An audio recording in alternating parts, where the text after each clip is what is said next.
Boa noite. Tudo bem. Oi.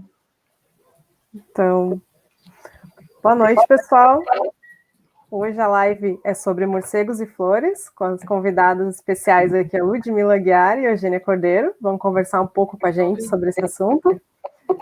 E um pouquinho antes delas se apresentarem aqui, eu vou passar um videozinho para ilustrar um pouco o que a gente vai conversar no dia de hoje, tá bom? Ótimo. Então, eu sou Eugênia Cordeiro, eu sou da Costa Rica, mas estou morando no Brasil há 6 anos já. E vim aqui para fazer um mestrado com morcegos na Caatinga e acabei ficando fazendo o doutorado também com morcegos na Caatinga. Então, o meu doutorado e mestrado foi em ecologia de morcegos, especificamente morcegos nectarívoros e a sua interação com as flores e as plantas da Caatinga. Boa noite, eu sou Ludmila Aguiar, eu trabalho com morcegos desde quando vocês duas talvez estivessem nascendo, já faz um tempo, e atualmente eu estou trabalhando na Universidade de Brasília, onde eu sou professora de ecologia e de zoologia, e a minha linha com morcegos desde que eu era estudante, eu já trabalhei com comunidade, já trabalhei com vários aspectos, eu sou muito ligada, meu foco é principalmente conservação de espécies, com uma ênfase muito grande em morcego, e as últimas linhas que eu venho trabalhando, eu estou bastante interessada em bioacústica, eu tenho também um trabalho muito forte com distribuição geográfica, mais voltado para áreas prioritárias para conservação, e acho que hoje até uma oportunidade, a Eugênia vai falar um pouco do trabalho dela com polinizadores, e eu vou falar um pouco do que eu acho mais lindo, maravilhoso, dos morcegos polinizadores e a interação que eles têm com as plantas, tá? Ótimo. Legal, vamos passar o videozinho então, pessoal? Bora. Bora lá.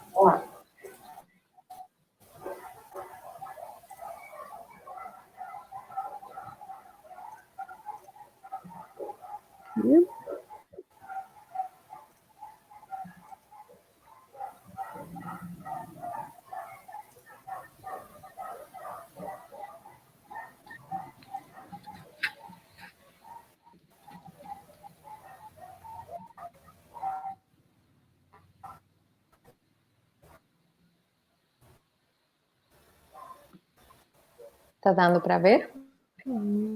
Água.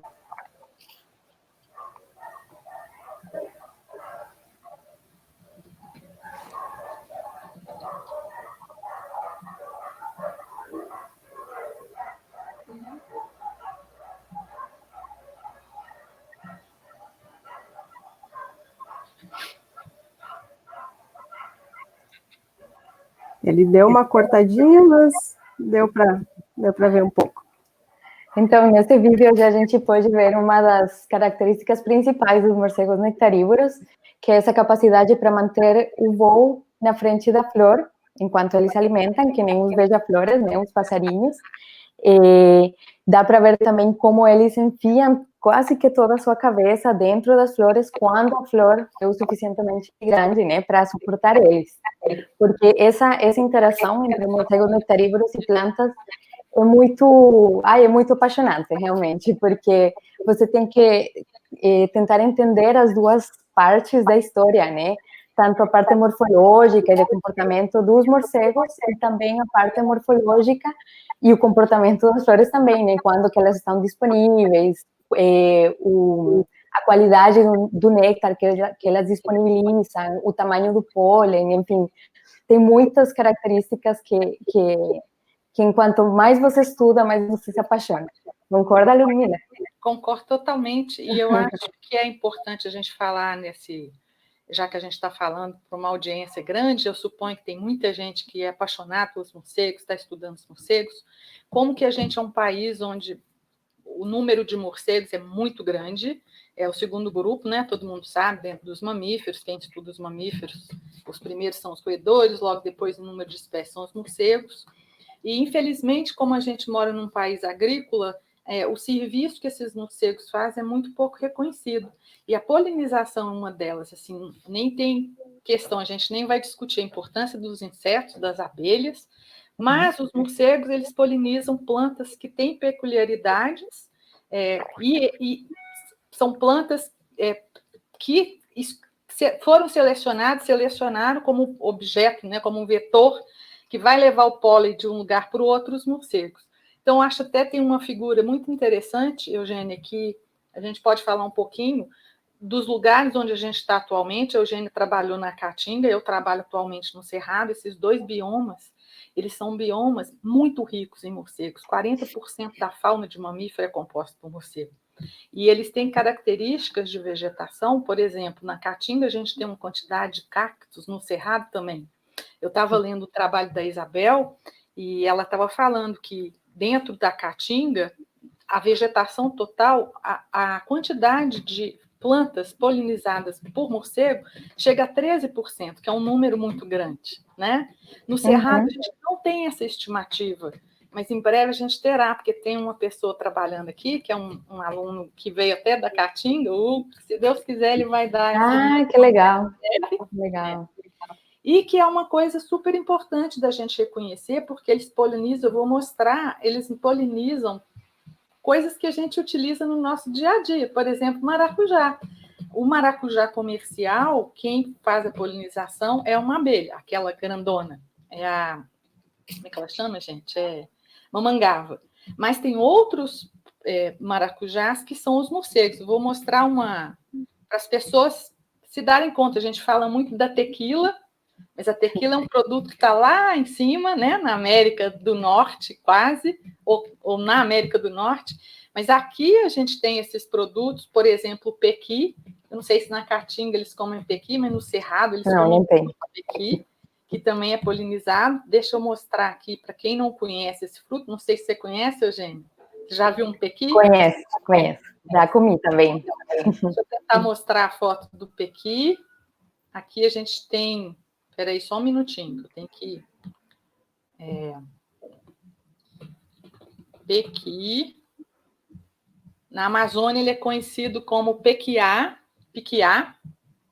São duas espécies de planta diferentes. Como que eu faço aqui agora?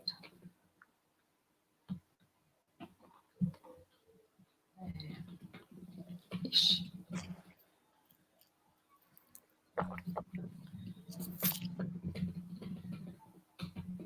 São duas espécies de plantas diferentes. Não sei se dá para ver aqui.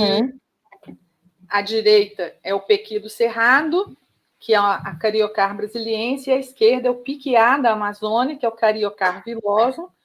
Eugênia, se você quiser falar um pouquinho já também, a gente pode ver uma das características, né, que essas plantas que são polinizadas por morcegos apresentam, que é essa flor com os estames bastante salientes para fora, né? E uma outra coisa muito interessante é que o Brasil é o terceiro em número de espécies de cactos. Cactos também são plantas que essas áreas de vegetação aberta, como a Caatinga e o Cerrado, elas dividem, tá? E a gente tem cactos pequenos, que o Eugênio acho que vai falar um pouquinho, né, Eugênio? E os cactos colunares, que são muitos deles polinizados por morcegos. Então, também depois eu vou falar um pouco sobre isso, porque tem uma outra característica nesses cactos que eu vou chamar a atenção. E eu não mostrei o maracujá, mas eu acho que o maracujá todo mundo conhece, mas eu gostaria só de mostrar, quando a gente for falar das flores, a característica do maracujá. Não sei se você quer falar mais alguma coisa, gente. Não, pode falar. Depois eu vou dar uma geral dessas características das flores que eles preferem, mas que não são as únicas que eles visitam. Sim, então, vou mostrar então essa flor. Eu já mostrei a flor do pequi, vou mostrar a flor do maracujá, para chamar a atenção de uma coisa que é muito interessante e do porquê que eles são... Por que eles são... Aqui é um morcego indo nessa flor de maracujá, e aqui, não sei se dá para acompanhar o meu mouse? Não. A característica da flor, que aqui, ó, o órgão masculino carregado de pólen, ele vai encostar nas costas do morcego, quando o morcego chega, tá vendo? O androcilo encosta e carrega esse bicho, vai encher de pólen, que é uma das características super importantes da polinização dos morcegos. Por que é importante a polinização do morcego? Porque ele é um bicho muito maior que uma abelha, então ele vai levar muito mais pólen do que um outro inseto qualquer, né? Eu até fiz uma comparaçãozinha aqui. Muito mais pólen e muito mais distância, né? Isso que você ia falar. Ele voa muito, mas muito mais longe, né? Do que uma abelha conseguiria voar. Então, aqui mostrando bem bonitinho, isso é do nosso trabalho que a gente fez com cactos, que é o endêmico da Serra do Espinhaço. A gente pode ver, comparando o tamanho de uma abelha e o tamanho de um morceguinho, como que ele carrega uma quantidade muito maior de pólen e ele voa distâncias muito maiores. Então, isso embora seja um número pequeno de plantas, é super importante essa capacidade de voar longas distâncias e levar essa quantidade grande de pólen. E deixa eu mostrar aqui, eu vou compartilhar a tela. Vamos ver. Aqui. Então, dessas características que a gente está falando um pouco aqui, a gente pode chamar ela de síndrome de quiropterofilia, que são as características que as plantas têm, que as flores têm para atrair os morcegos. Então, nesse vídeo, é um exemplo clássico, né? Uma flor de cactus grande, né? Robusta, que consegue aguentar o peso do morcego, né? Porque, como a Ludmila falou, uma abelha é bem menorzinha, né? E o morcego é um bicho robusto, que se bem tem essa capacidade de pairar, ele mesmo assim encosta um pouco na flor. Então, das características da flor, geralmente, as características gerais aqui, da quiropterofilia são flores grandes, expostas, geralmente brancas ou amarelas, né, sem uma cor muito específica, e com um cheiro a podre bastante grande. No vídeo, dá para ver que quando o morcego sai, cai uma grande quantidade de pólen, né? Isso é outra das características. Geralmente as plantas que são polinizadas por morcegos produzem muito pólen e também produzem muito néctar, mas uma característica que esse néctar tem é que é um néctar com uma baixa concentração de açúcar, o que faz com que os morcegos precisem visitar mais flores, o que faz com que eles sejam melhores polinizadores também. E aqui do lado direito podemos ver alguns outros exemplos das outras formas, né? Mas também a gente pode ver que tem outras cores, né? Como essa flor aqui roxa, meio rosa, mas geralmente são amarelas ou blancas. Isso mesmo. Mas a gente, como eu falei antes, a gente conhece muito pouco dessas interações ainda.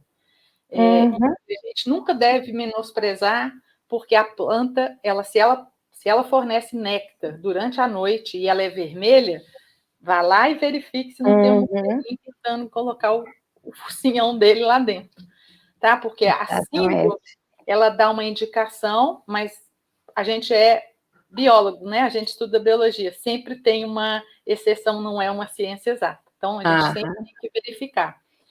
Uma outra característica nova que todo mundo está discutindo, essa interação é muito linda, eu acho, porque como é que a planta faz para atrair o morcego e como é que o morcego responde a essa atração, né? Que foi publicado também recentemente, não sei se você chegou a ver, Eugênia, da Himeneia catingueira. Sim.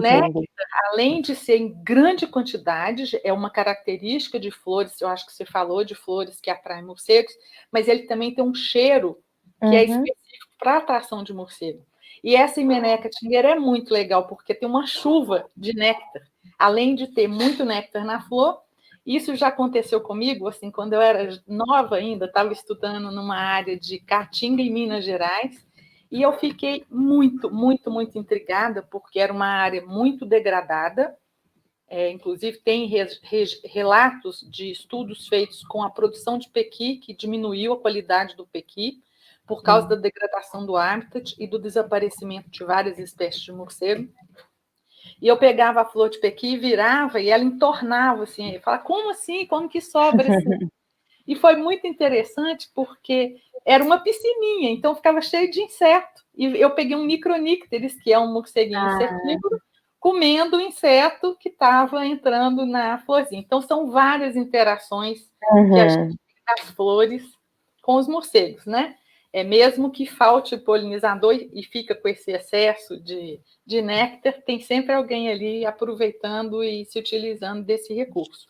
Então, além dessa quantidade grande de néctar, a gente tem essa característica que não tinha, que é pouco estudada, que é a presença desse cheiro para atração. O néctar, o cheiro do néctar, ainda não se sabe, nesse trabalho eles falaram, mas eu não me recordo agora, quais são esses componentes. Parece que eles são cheiros ligados a uma decomposição microbiana, bastante similar, e com certeza esses estudos ainda vão avançar para ver que tipo, né, de odor que é esse específico para morcego. Uma outra coisa que eu gostaria muito de mostrar é que não é só isso que acontece. A planta também, ela usa artifício, por exemplo, sonoro, de refletir a ecolocalização do morcego. Então, é muito bacana de perceber isso nos cactos colunares, que eu falei que eu ia mostrar. Deixa eu mostrar para explicar bem direitinho. Quando o morcego está tentando, ele vai pelo olfato procurando essa flor e fazendo a ecolocalização, e a flor investe, que é muito bacana, não sei se dá para perceber aqui, a gente tem aqui, ó, o caule com essa partezinha pilosa. O que é que essa partezinha pilosa faz? Igual um microfone, quando você está gravando com um microfone profissional, para evitar interferência de som de todos os lados, ele absorve o som e fica focado só naquilo que você está interessado. Então, aqui a gente mostra uma flor com essa quantidade pilosa. A planta, ela tem capacidade de focar, direcionar esse som para o morcego, para que ele venha diretamente nessa flor. Se eu tirar essa parte pilosa, esse caule vai refletir som para todas as direções, distraindo o foco do morcego. Então, isso também é uma novidade novidade entre aspas, né? É um tipo de estudo que a gente também tem que investir um pouco para ver qual é a estratégia que a planta usa, já que esses bichos ecolocalizam, que é uma característica desses morcegos, né? Para que igual a gente tem flor, que é típica para uma determinada espécie de abelha entrar, a gente deve ter sinais dessas plantas para determinados morcegos serem atraídos. E não aqueles que podem comer a flor. Né? O que acontece? Às vezes a gente não tem morcegos tão especialistas, que também vão na flor, às vezes podem até ajudar, mas a planta investe naquele que seria o melhor transportador. Tá? Então, que é uma área também de bastante interesse. Não, esse caso dos cactos, desse cactus e essa parte de acústica é fascinante. É muito legal. Muito legal. Eu vou mostrar aqui. E aí, acho que a gente podia falar um pouquinho, Eugênia. Não sei se eu te interrompi, porque eu não consegui. Diga. Do formato dos morcegos. Como que eles são diferentes dos outros, para as pessoas entenderem que a gente está falando no Brasil de mais de 180 espécies. Quantas, né, são e como que elas se diferenciam umas das outras? Vamos aqui, deixa eu ver, vou compartilhar. Então, aqui não mostrei, eu esqueci, era para ter colocado também os outros morcegos que não são nectarívoros. Mas aqui o que eu queria mostrar, todas as espécies que aparecem em essa figura se alimentam de néctar, mas a gente pode ver um gradiente, né, de espécies que têm um focinho mais curto, até espécies que têm um focinho muito comprido, né, e outras espécies intermediárias. Então, vamos pensar que os outros morcegos, por exemplo, os que se alimentam de insetos, os que se alimentam de frutos, têm um focinho muito mais curto do que os nectarívoros, né? Que eles precisam ter esse focinho para, muitas vezes, acessar ao néctar de flores que disponibilizam um néctar muito fundo. E, além disso, eles têm a língua muito comprida. Deixa eu mostrar aqui. Uhum. Essa espécie, por exemplo, é a espécie de morcego que tem a língua mais comprida, que a língua é maior do que o tamanho do corpo do morcego.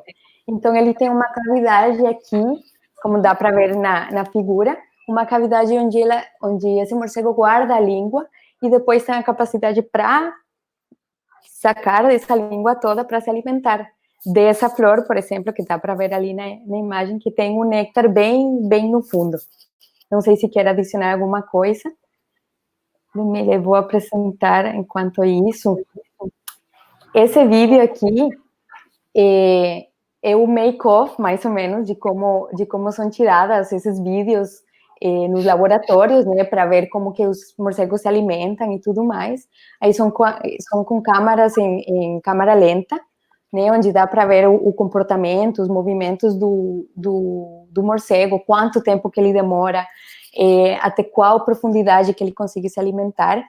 E uma outra coisa muito legal é que nem todos os morcegos nectarívoros se alimentam da mesma forma. Então, por exemplo, aqui nesse vídeo, estamos vendo um glossófaga, que é um dos morcegos mais comuns, e dá para ver como ele se alimenta que nem um cachorrinho, né? Ele, na ponta da língua, ele tem meio que vamos falar que parece um pincel, onde ele, que aumenta a superfície, né, para ele conseguir absorver mais néctar, e daí ele faz que nem um cachorro, bota a língua para dentro, bota a língua para fora. E daí tem essa outra metodologia, né, que é outra subfamília. Os morcegos nectarívoros estão divididos em duas subfamílias, e uma das principais diferenças que separa essas duas subfamílias é a língua. Então, nessas outras espécies, o que dá para ver é que eles deixam a língua dentro da flor e eles têm uns canais em cada lado da língua. E eles têm meio que uma bomba aqui, um músculo que vai bombeando o néctar até ele subir que nem um canudo. Não sei se quer adicionar mais alguma coisa. Deixa eu tirar.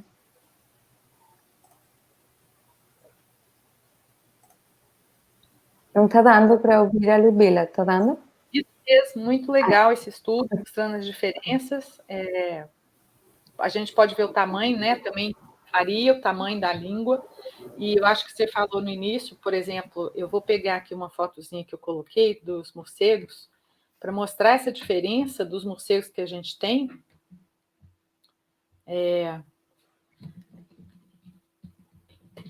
Cíntia, não sei se tem alguma pergunta de alguém, que a gente não parou de falar. Tem alguma pergunta ou está tranquilo? Tem alguns comentários aqui só para dar o feedback. A Morgana tinha falado aqui mais cedo, a Luciana falou que está aprendendo um monte, não sabia todas essas informações sobre os morcegos. Ah, que bom. A Marcela está amando a live, o pessoal está gostando. Que bom, que ótimo. Surgiu uma pergunta, mas é uma pergunta mais sobre instituições que podem dar habilitação para a captura de morcegos para estudo e coleção científica. A gente vai ter uma live mais específica sobre isso mais adiante. Então, se as gurias quiserem comentar sobre isso depois, fiquem à vontade, mas também vai ser abordado com um pouco mais de atenção mais para frente. Ok. Beleza. E alguém está perguntando aqui o que é esse chifrinho na ponta do nariz. Os gêneros que a gente... Ludmila, você escutou a pergunta? Os gêneros que a gente encontra no Brasil, a gente pode prestar atenção em Glossofaga, que ela tem um nariz bem mais curtinho. Quando a gente vê um bicho com um nariz assim mais curtinho, a gente pensa que ele talvez seja o mais basal dentro desse grupo. E também lembrando que, por causa disso, todos eles, como a gente não tem flor o ano inteiro, eles complementam a dieta com insetos, tá? E aqui a gente tem todos os gêneros presentes no Brasil, mostrando a variação, né, no tamanho do focinho, e a última espécie descrita, que é o Driadonicteris, tá? E o Driadonicteris, se vocês me permitirem contar um caso... Ludmila, deixa eu só te interromper, que uma das perguntas foi o que era esse chifrinho no nariz dos morcegos. Que perguntaram do chifrinho no nariz dos morcegos. Aí não sei se você... nasal. Aham. Então, a folha nasal é uma característica da família Philostomida, que é uma família originária da América Latina. E dentro dessa família, que tem essa folhinha de variados tamanhos, a gente tem morcego eu não tenho aqui uma foto, com a folha maior do que o rosto dele, né? Ou morcegos feitos nectarívoros que têm a folha bem curtinha. É a característica dessa família. Essa folha, a gente não tem muita certeza qual é a função dela. Muita gente associa ela com a emissão de ecolocalização, que eu acho que tem a ver, sim, um pouco, mas pode ser, por exemplo, igual na família dos vampiros, dos desmodos rotundos, diemos e adífila. Tem um estudo mostrando que o desmodos ele tem uma folha reduzida, mas com receptores de calor. Então, pode ser... A gente tem um monte de gente estudando, inclusive tem uma filha que está estudando isso. Se a gente tem terminações nervosas ou se a gente tem glândulas olfativas, qual que seria realmente a função da folha nasal dentro da família Philostomida.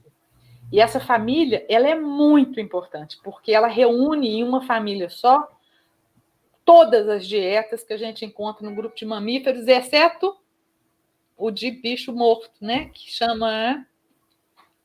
Esqueci. Como é que necrofagia? chama? Não, Ai, não sei, em português não vou saber. Fala em espanhol. Carboneiro?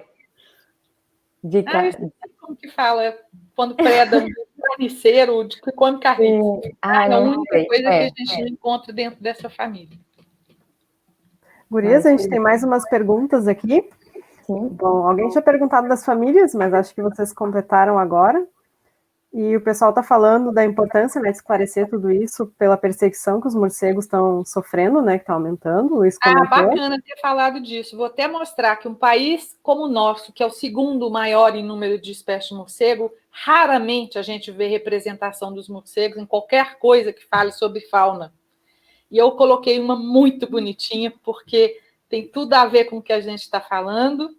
E, assim, deveria ter mais representatividade, né, nas ilustrações de fauna, que é essa bonitinha aqui, que eu separei para esse...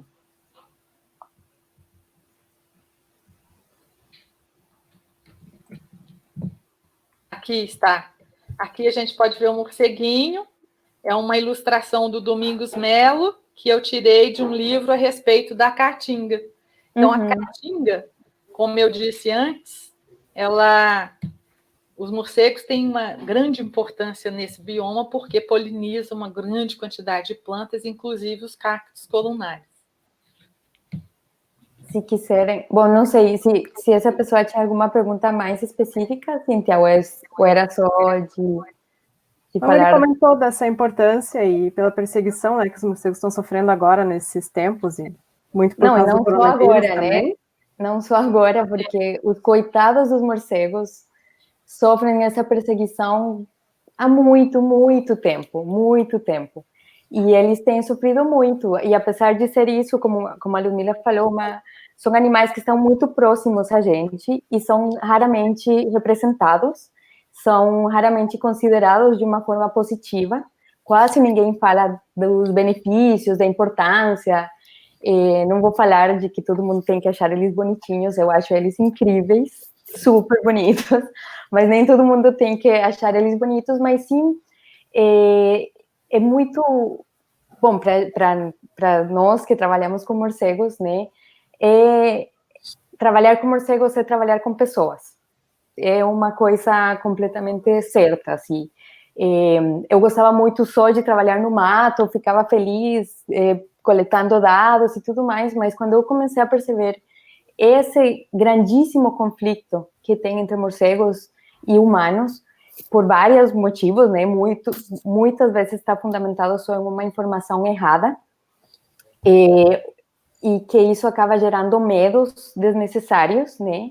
Então, a nossa responsabilidade como pesquisadores de morcegos é tentar transmitir um pouco da informação correta, tentar transmitir um pouco o carinho também que a gente tem por eles, e estudar eles mais. Eles são animais muito importantes para o ecossistema, né? Para o funcionamento perfeito do planeta no que vivemos, né?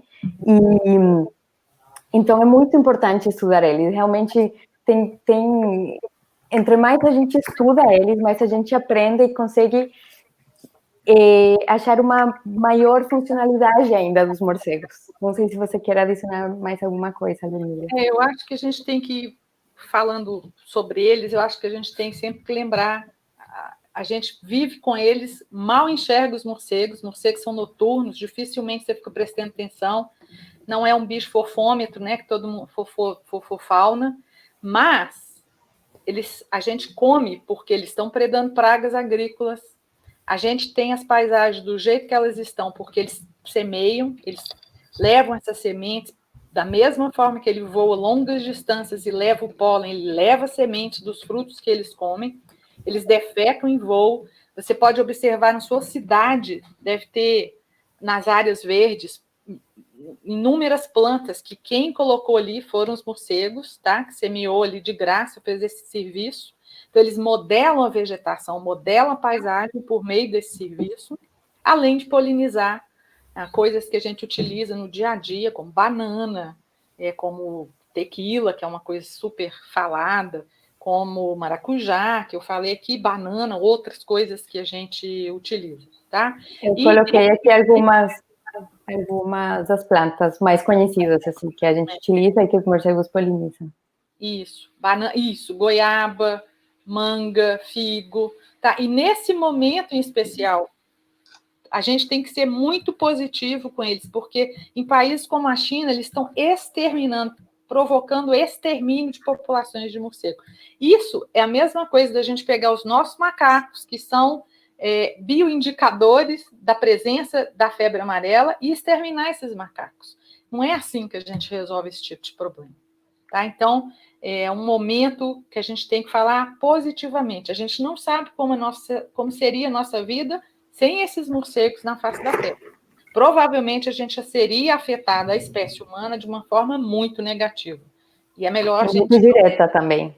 Querer saber como que isso vai acontecer. Tá? Eugênio? Sim. Tem uma pergunta aqui da Érica Munhoz, que depois passou e mais umas pessoas queriam saber. Qual a espécie que se alimenta daquela forma que tu mostrou no vídeo, através dos canais da língua? Aí, se tu tiver para disponibilizar para o pessoal depois. Deixa eu ver se eu tenho uma foto aqui.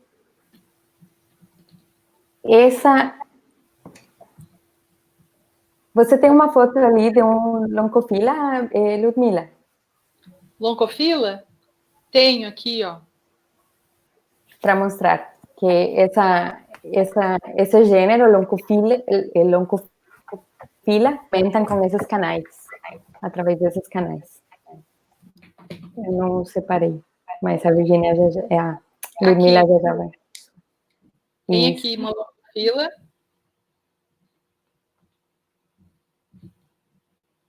Se você quiser apontar, aqui está a Loncofila, mas não tem a linguinha para fora. Eu acho que a Eugênia travou.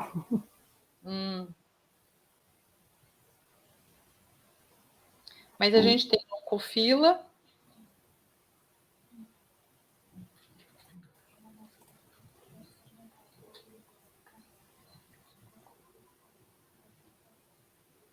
Ok? Viu a Loncofila? Posso tirar?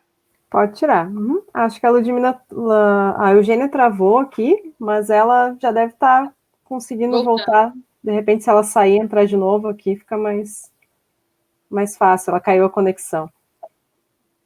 Tá. Mas se você quiser ir respondendo aqui as outras perguntas que surgiram, a Marília... Vamos responder. A Marília está perguntando quais as principais lacunas de informação sobre morcegos polinizadores no Brasil. Marília, um beijo para você. Então, as lacunas são essas. Primeiro, a gente não tem, assim, por exemplo, para o cerrado, a gente tem pouquíssimo conhecimento comparado com a caatinga. A caatinga a gente sabe bastante plantas que são polinizadas por morcego. Então, uma lacuna é essa, assim, quais são as plantas polinizadas por morcegos em alguns biomas? A gente tem muita informação da Mata Atlântica. A Mata Atlântica tem uma tradição que veio dos professores Marli e Ivan Sazima, que formaram muitas pessoas com estudo de morcegos, a Marli Sazima, com morcegos polinizadores, então ainda falta muita informação. E a gente não conhece muito bem essa relação que eu falei. Por exemplo, acabou de ser descrito pelo pessoal, se eu não me engano, de Pernambuco, agora eu estou confundindo se é Pernambuco ou Rio Grande do Norte, da Himeneia catingueira, que é uma chuva de néctar que não tinha sido registrado ainda para nenhuma planta, com odor o néctar. Ou a gente não tem esse estudo das plantas, geralmente tem a flor, a folha, em forma de sino, ou em forma côncava, que é para trabalhar a reflexão da ecolocalização do morcego, para fazer com que esse morcego seja atraído para ela. Então, isso tudo são lacunas que a gente ainda tem. Fora que a gente tem muito problema de identificação das espécies. Por exemplo, Lonconfila, nesse ambiente de vegetação aberto, eu acredito que vai do Chaco, Cerrado, Caatinga, a gente ainda vai ter são pequenas espécies com distribuição muito restrita, populações de tamanho pequeno, que a gente ainda vai descrever espécies novas. Ah, que legal. Voltei. A minha internet caiu, desculpa aí.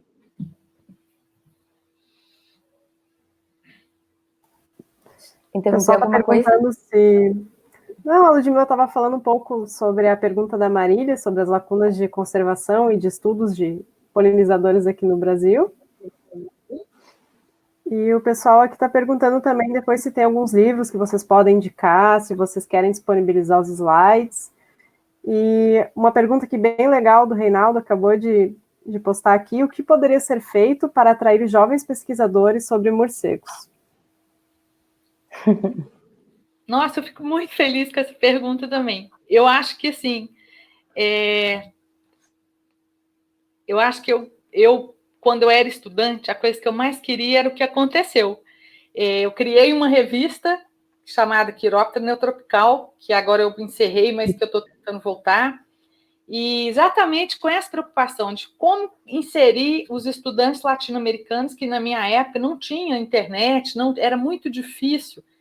E a gente, por meio da Quiróptera Neotropical, a gente conseguiu atrair muita gente. Muita gente se envolveu com morcego e esse número foi crescendo. Eu acho que já cresceria, porque a população aumenta, mas eu acho que a gente deu uma ajudinha com a criação dessa revista na atração de estudantes. E eu acho que é assim que a gente faz, é comunicando. Então, hoje eu vejo com muito, muito, muito, muito orgulho, assim, muitas pessoas na internet usando a mídia disponível. Tem Batwoman, tem Morcegos do Brasil, tem, né? Muita gente divulgando informação e colocando coisas bacanas e atraindo muitas pessoas para estudar morcego. Acho que... E eu acho, na minha experiência, assim, caminho bom. Quando a pessoa consegue ter contato com alguém que já trabalha com morcegos e que tenha, não só que trabalhe, mas que tenha paixão pelos morcegos, isso influencia muito a decisão de uma pessoa. E se junto com isso você consegue botar uma rede, pegar morcegos, e nesse momento em que o estudante vê o morcego, vê os olhos, vê como ele mexe a folha nasal, sente o quanto o pelo deles é macio, o quanto as asas são flexíveis, isso aí gera um vínculo incrível, que depois disso eu acho difícil que tenha volta atrás, realmente. Uma das coisas que as pessoas mais ficam assim entusiasmadas é como que o morcego tem um cheiro de flor. É verdade.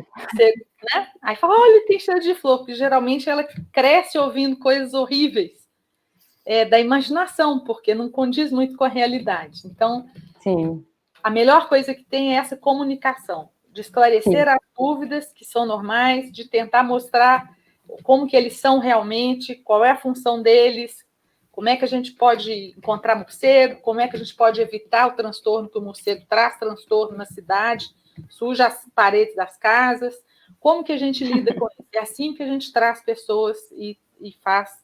A gente tem agora uma sociedade que a gente não tinha antigamente, que é aberta, que tem uma página, que tem muita gente envolvida. É só entrar em contato, qualquer um lá está disposto a esclarecer qualquer tipo de assunto, em várias áreas que você pode estudar morcegos. Tá? E uma coisa muito legal, que também é um pró para estudar morcegos, que foi o que aconteceu com eu moro no Rio Grande do Norte, e eu trabalhei na Caatinga do Rio Grande do Norte, que tinha pouquíssima informação com morcegos. Então, daí a gente foi para campo e era tudo novo. Era tudo novidade para a ciência, novidade para mim, novidades muito legais. Eu acho que eu vou mostrar só rapidinho aqui um pouquinho da minha pesquisa que eu ia apresentar, que tem a ver um pouco com isso do quanto é importante continuar estudando os morcegos, porque a gente não para de aprender coisas e de descobrir interações novas que levam a mais perguntas. Deixa eu compartilhar aqui rapidinho. Eugênia? Sim. O Paulo fez uma pergunta.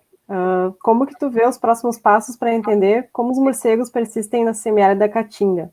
Então, já que você vai falar um pouco do projeto, já pega o gancho. Já vou responder isso aí. Então, o que eu fiz, tá dando para ver aí, né? Tá dando para ver o vídeo? Dá para ver. Ótimo. Então, botava redes de neblina no mato, né, na Caatinga, e daí, quando eu capturava morcegos nectarívoros, deixa eu colocar aqui de novo o vídeo, eu tinha feito esses cubos de gelatina, que é uma gelatina misturada com glicerina, com esse cor rosa, é de um tinte específico para pintar pólen, né, para teñir o pólen. E daí eu coletava isso, passava isso por todo o pelo, todo o corpo dos morcegos, para depois no laboratório eu derretia esses cubos de gelatina e botava em umas lâminas de microscópio, e aí fiquei horas, meses identificando pólens, né, das plantas que eles estavam se alimentando, e daí no campo também eu coletava o pólen diretamente da flor para fazer uma coleção de referência, e depois conseguir falar, tá, visitando essa flor, está visitando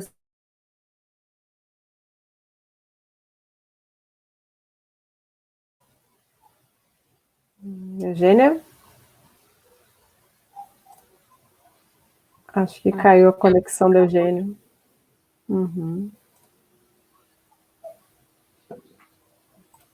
Então, ver se ela volta. Enquanto ela volta, vou só contar de como que esses morcegos saem da onde eles moram, da colôniazinha, e eles têm um comportamento muito parecido com o das abelhas. Eles têm uma mapazinha na cabeça de onde estão as plantas que eles vão visitar, e eles voam para o lugar mais distante, depois eles voltam para evitar a competição com quem estiver perto, por exemplo, fêmeas grávidas, né, que vão comer mais perto da colônia. E durante esse percurso, em alguns dias e algumas noites, eles exploram um pouco mais, talvez vendo assim, se hoje acabar essa trilha aqui, amanhã eu posso ir naquela trilha ali, que é bastante interessante também da gente saber como é que é esse mapeamento que eles fazem dessas trilhas das árvores que eles vão visitar, as flores com néctar. Tá? E a Marcela fez uma pergunta aqui, que acho que já entra um pouco no que tu falou agora, que se esses estudos podem ser feitos juntamente com botânicos para facilitar a identificação. Totalmente. O sonho de consumo de todo mundo que trabalha assim é ir junto com o botânico para falar, essa aqui é fulana, essa aqui é ciclana, essa aqui é beltrana. É assim que é o pólen, assim que a gente vai fazer quando vai para o laboratório para ver se realmente é o polinizador. Muita gente confunde o visitante floral com o polinizador. É tudo de bom trabalhar junto com os botânicos, para facilitar essa parte. Alguém tinha feito uma pergunta sobre livros? Isso. O Felipe perguntou sobre material didático. Essa semana, um dos maiores estudiosos de morcegos, que é o Kunz, o Tom Kunz, e são livros antigos, não são do ano passado, mas são excelentes para qualquer pessoa que está interessada em estudar morcego. Vale a pena adquirir, tem alguns números que estão disponíveis em PDF na internet, mas outros eu tenho certeza que tem na biblioteca. É interessante ler também. O Ted Fleming tem algumas publicações relacionadas a polinizadores. Tem um livrinho, que agora não vou lembrar o autor, mas qualquer livro que fala sobre polinizadores é interessante. Quem tem interesse em estudar polinização por morcegos, lê.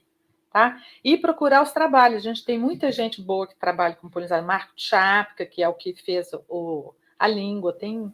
Você começa a ler, você olha atrás, vai vendo as referências, que você vai cair nesse mundo, que é um mundo muitíssimo interessante. E o Felipe também está perguntando se existe algum material didático para trabalhar com ensino fundamental, médio, se vocês conhecem alguma base de um banco de materiais. Eu não conheço, mas a minha filha diz que tem. Você sabe me indicar? Jogos didáticos. Tem jogos didáticos e livros que falam sobre esse assunto. Bom, o pessoal aqui está comentando, elogiando. Alguém perguntou, o Alexandre Cunha perguntou sobre o tempo de gestação é também média de 7 meses. Não ouvi.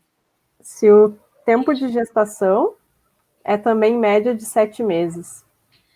Não. Não?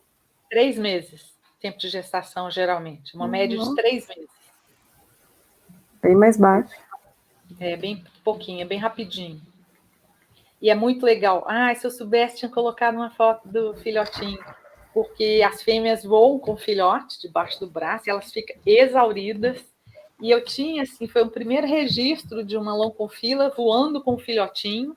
Antes se achava que deixava numa colôniazinha, como uma creche, mas não, elas voam com o filhotinho. E é desesperador, porque às vezes você está mexendo e a mãe sai, e lá com o filhote na sua mão, então a gente deixou ele penduradinho, rezando para que ela voltasse. Ela voltou e pegou o filhotinho e foi embora. E o filhote é quase do tamanho da mãe, quando nasce, embora ainda, né, lactando, mas ela pega e leva embora. Pegou, levou e foi embora. Acho que a Eugênia está tentando voltar aqui. E ver se ela consegue voltar para a gente começar a encaminhar para o final. Desculpa, Cintia, acho que eu não te respondi da Marília sobre conservação. Ela perguntou sobre conservação. E a conservação dos polinizadores tem tudo a ver com destruição de habitat, tá? E a gente também tem muitas espécies que visitam flores exóticas e nativas na cidade. Também tem que fazer um trabalho para mostrar como que eles são importantes na polinização dessas flores e na predação de insetos, que eles colaboram na cidade, na ausência, quando não está com flor, eles complementam ou fazem uma dieta baseada em inseto. Então, é nesse ponto que a gente precisa muito de divulgação científica e de educação ambiental. E destruição de habitat, que é a causa maior do desaparecimento da maioria das espécies na face da Terra. Que legal. É importante, né? A gente tem que tentar cada vez mais fazer essa conservação. O Hugo aqui fez uma pergunta: o quão especializados nas plantas são os morcegos polinizadores? O Hugo que vai me falar a percentagem de plantas do cerrado que são polinizadas por morcego, é ele mesmo. Então, não são muitas as plantas, a gente tem geralmente uma percentagem, geralmente as plantas optam por ter diversos polinizadores, porque quanto mais polinizador você tiver, menor dificuldade você vai ter para se reproduzir, certo? Mas a gente tem um número pequeno de plantas que são especializadas para morcegos. Elas investiram todo o poderio dela. Ela não tem cor, ela prefere ter pouca cor, ser branca, sem graça, mas investir uma quantidade muito grande de néctar e de dar um perfume que atraia morcego, porque o morcego é muito mais eficiente. Ela foi selecionando ao longo da vida dela para fazer a polinização daquele tipo de planta, tá?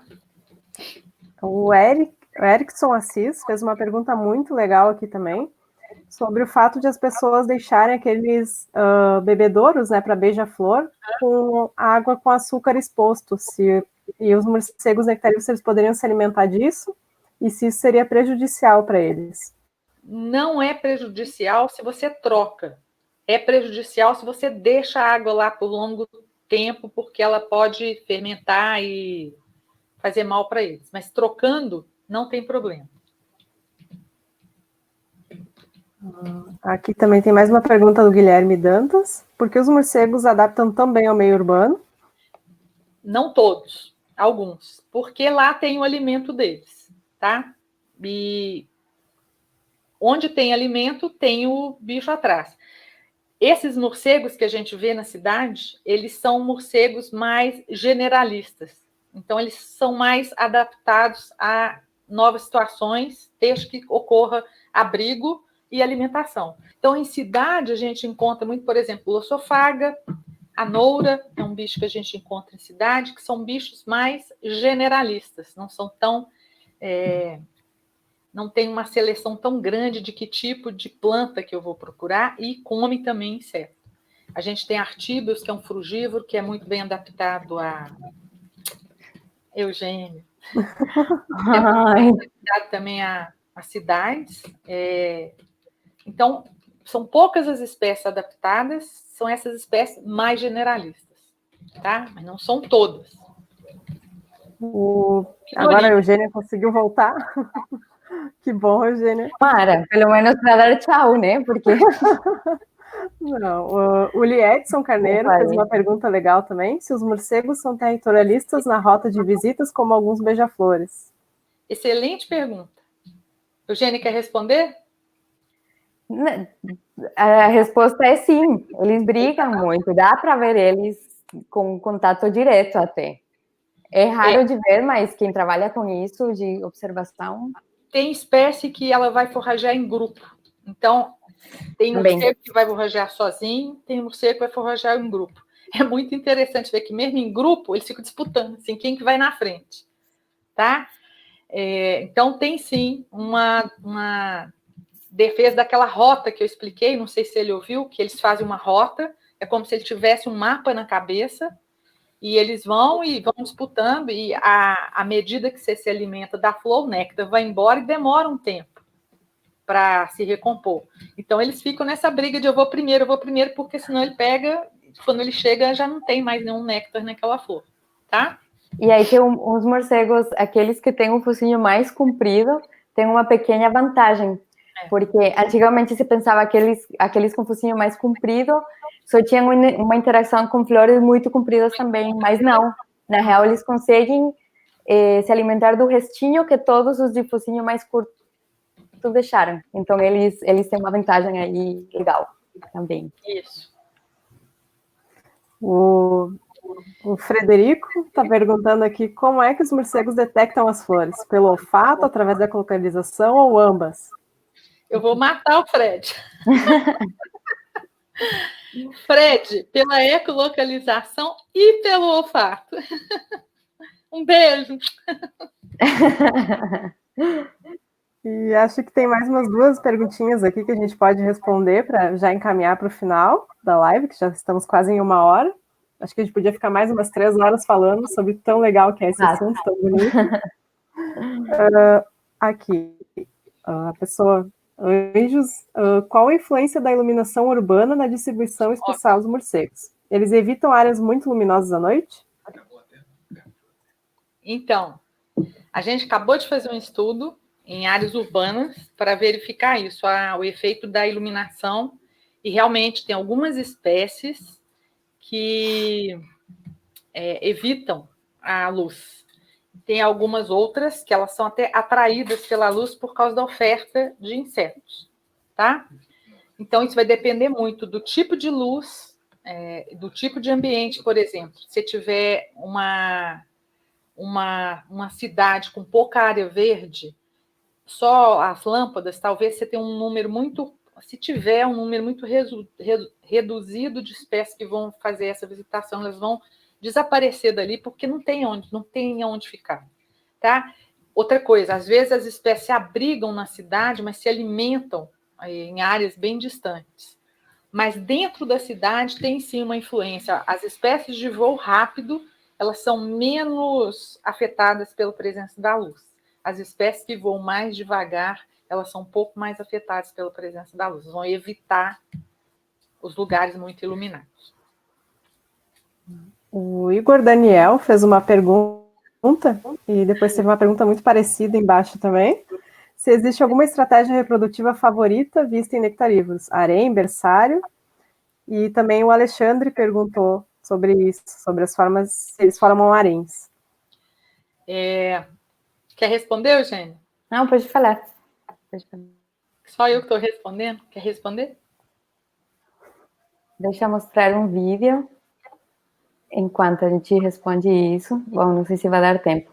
Mas geralmente é harém, sim. É um macho com várias fêmeas, mas com nectarívoros, não sei se você tem um pouquinho mais de informação, acho que com Loncofila, né? Você tem... Isso, Loncofila é uma coisa muito interessante, porque a gente estudou, Igor e Alexandre, né? A gente estudou por um período de tempo, e a gente viu que a colônia é composta por fêmeas e filhotes, geralmente com a presença de um macho. Então, é um harém, tá? E o interessante nos morcegos é que esse macho, ele é colocado para fora quando as fêmeas não quiserem mais. Ele é simplesmente trocado. Falou assim, deu para o gasto, vamos botar outro no lugar. E os machos que não estavam nesse harém, eles ficam sozinhos, isolados em outras cavernas. Foi isso que a gente verificou. Nessa época, aquilo que eu comentei antes, a gente achava que os filhotes não sairiam com as fêmeas, que eles ficariam numa espécie de berçário, mas não é o que acontece. Elas vivem naquele lugar com os filhotes e fêmeas e um ou outro macho para atender ali como harém, mas elas carregam os filhotes, tá? Mas nem todas, nem todas carregam. É diferente do que a gente vê, por exemplo, nos morcegos do hemisfério norte, que as fêmeas não carregam os filhotes, deixam no berçário. Tá? É um berçário, tem que ser verificado se realmente é um berçário, porque ela vai com o filhote carregando o filhote. Mas a colônia é de fêmeas, com 7 fêmeas para um macho, a proporção. Provavelmente isso se repita para outras espécies similares. Tá? No caso aqui das 5 espécies que eu trabalhei, das 4 que eu trabalhei, das 4 principais, 2 carregavam os filhotes e 2 não carregavam os filhotes. As loncofilas não, e Ceronícter e Cyglosophaga carregam os filhotes. Então, essa que eu falei é a Loncofila dekeizeri, que carrega o filhote. Olha, tá? Então tem diferença até no mesmo gênero. Muito para estudar ainda. Muito para estudar. Pode ser que não tenha sido visto, porque quando eu fiz mestrado na Mata Atlântica. Eu nunca tinha visto, eu fiquei lá 1 ano, eu nunca vi um filhote. Então, às vezes, você não teve oportunidade de capturar uma fêmea com filhote. Sim, não, eu estou falando desse período da amostragem, que foram 4 anos, e foram 200 indivíduos, e desses, das fêmeas, nada. Então, assim... E essa Loncofila tem um outro tipo de comportamento. Tá aí, para estudar. Para estudar. Então, isso é uma lacuna, a Marília tinha me perguntado, isso é uma lacuna muito grande que a gente tem. A gente tem muito pouco estudo de comportamento dessas espécies. É muito difícil. Então, legal. Né? Vamos ver se a gente consegue, daqui para frente, investir um pouco mais nisso. Em estudo de comportamento das espécies que a gente tem. Beijo então, pro Igor, não vai ficar chateado. Mandei beijo pro Hugo, mandei beijo pro Fred, mandei beijo pro Igor. Gurias, a gente está estourando já o tempo aqui, infelizmente.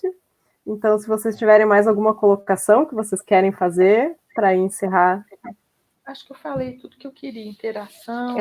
Eu só queria falar nesse dia da Terra, né, que a gente está tendo a sorte de ter essa live e de falar de morcegos nectarívoros e de morcegos no geral, nesse dia tão importante, né, que é um dia que vale a pena fazer um pouquinho a reflexão de de pensar o nosso papel nesse planeta Terra, que é um papel muito importante. E a gente não tem que se sentir como um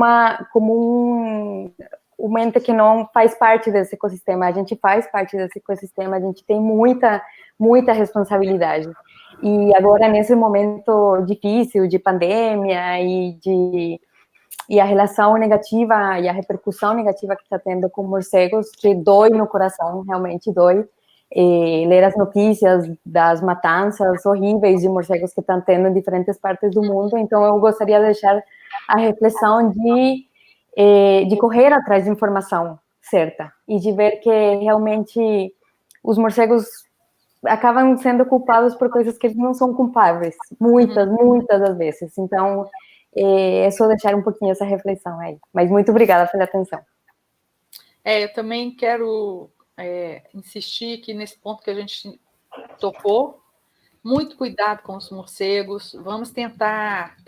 Vou falar mais uma vez que a única ligação que a gente tem dos morcegos com coronavírus até o momento é que o coronavírus encontrado no morcego que estava onde essa doença surgiu, ele tem 96% de similaridade, nem é 100%, não é o mesmo vírus. Tá? Então, assim, não se tem nenhuma comprovação de que foi um morcego que passou isso para uma pessoa. Esse vírus ele pode sofrer mutação, inclusive, de pessoa para pessoa. Só isso, foi registrado que ele tinha um vírus muito similar, 96% de similaridade, e só, não tem nenhuma outra comprovação. Tá? Muito pelo contrário, de repente, o que pode estar acontecendo da gente que tem um morcego que mora em casa ou que entra em contato com os animais, de repente a gente pode estar passando isso para outros animais. Então, tomar muito cuidado, porque eles são muito importantes para a nossa alimentação na mesa, porque eles comem pragas agrícolas, nas nossas paisagens urbanas e não urbanas, porque eles plantam sementinhas para a gente de graça, e no nosso assunto de hoje, que eles polinizam frutos e frutas que a gente utiliza no nosso dia a dia, às vezes nem se dá conta de que são eles que são os polinizadores. E eu quero me despedir pedindo para todo mundo, por favor, fica em casa, porque a gente ainda está num pico subindo. Acreditem que esse vírus é perigoso, a gente está com taxa subestimada. Então, assim, boa noite para todo mundo, mas, por favor, se garantam e fiquem em casa. Evitem de serem contaminados ou de contaminar outras pessoas. Nada a ver com morcego. Nada. Muito bom, foi um prazer ter vocês duas como convidadas hoje, falando desse assunto. E só um aviso geral, o pessoal ficou perguntando mais coisas aqui, mas podem continuar perguntando tanto no Facebook, Instagram, mandando e-mail para sbec.divulgação@gmail.com. A gente encaminha para a Eugênia e para a Ludmila, se possível, elas tentam responder as perguntas que ficaram faltando. A gente vai ter mais lives sobre abrigos, que o pessoal estava perguntando aqui. Então, em breve, acho que a próxima live vai tratar um pouquinho disso e pode incluir no assunto. E para quem perdeu, quem quer ajudar a divulgar, porque é muito importante que a gente tente chegar no público que não é simpatizante com morcegos, né? Tentar conscientizar as pessoas que não estão aqui com a gente também. Então, quanto mais compartilharem, melhor, e as lives vão ficar sempre salvas no YouTube. Então, é só acessar o canal da SBEC no YouTube e vai estar lá o videozinho para conferir de novo. Então, beleza. Tá. Muito obrigada mais uma vez. Boa noite, pessoal. Tchau, pessoal.